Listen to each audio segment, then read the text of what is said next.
quick one. Like, when did you start to think you were in stride?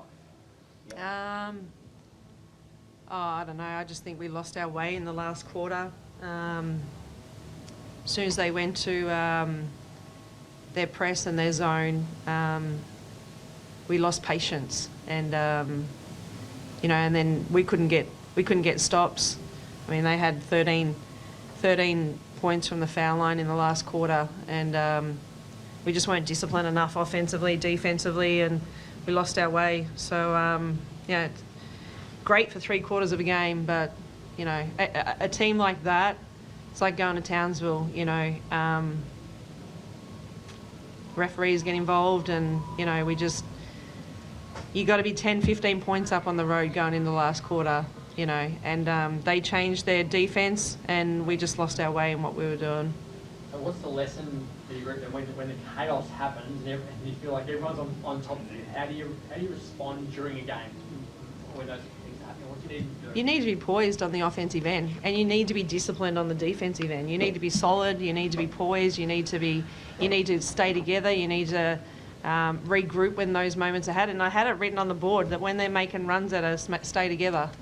Because you always know with a team like that it's going to happen. So it's but we just got out of control in that last quarter, and I wish I had 3 timeouts because I would have taken the 3 in the last quarter. But it just, you try and leave one for the last plays if you need to. So which really only gave me 1 timeout during that time, and we just got to make sure that you got to regroup and you got to use your experience that you got in those moments. But the problem was some of my experience was sitting on the bench and fouled off. So it's just staying poised.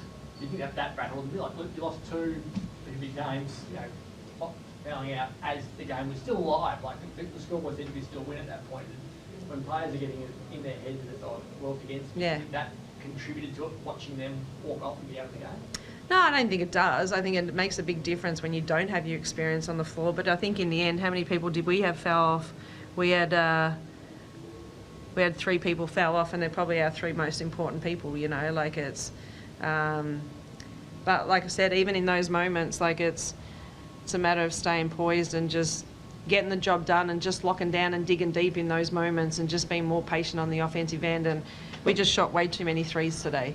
And if you're hitting them, no problems, shoot the 3s. But if you're not hitting them, find other ways. Like living and dying by. We're not a team that should be living and dying by the 3-point line. We probably could in some games, but it's not always going to be like that. We've got to find other ways to get offensive baskets. And Izzy did a great job for us inside, but it can't just be her that's going to get it done for us on the inside. Said players get the lesson the first time. If you make up for it next time, then it's all okay.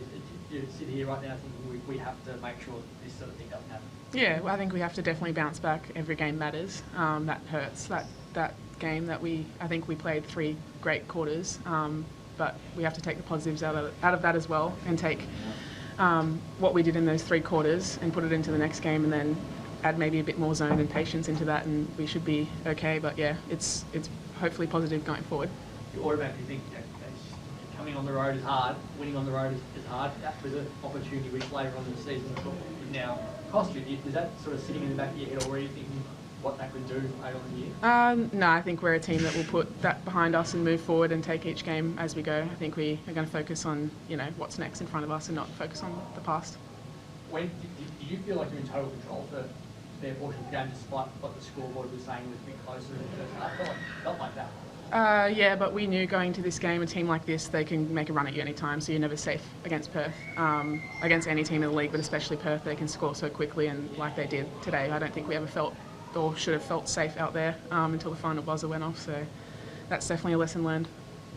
You got a big gap coming into the game as well. You were fresh, you would have felt that you could have maintained your running. Is that one of the disappointing things that you hadn't played for? No. We hadn't played since last Friday, 9 days. So, and I think we had such a great win against Townsville. We felt at home, and like Izzy said, we played real well for 3 quarters. And a team like that, they're always going to make runs at you because they got so much scoring power, But I just think that no, I don't think the rest hurt us in any way. I think it's always nice to have those breaks so you can work a lot more on what you need to do on the training track. But I think, I just think we got rattled in that. I think it just snowballed from all the fouls, get them going to the foul line, and then them going into a zone. And it's not so much the zone, it's just that I think what was happening in the defence end was rattling us in the offensive end. I think, so we just got to, like you said, we just got to learn from those situations and just get better. And I know this group will. And so we're another big one next week against Geelong away. So, and they're a team that they're like Perth. They never give up. You know, even with all the injuries they've got, they never give up. So it's another challenge for us. Anyone on that stuff? No, I'll keep going. All good. Great, thank you. Thank you. Thank you. Thank you.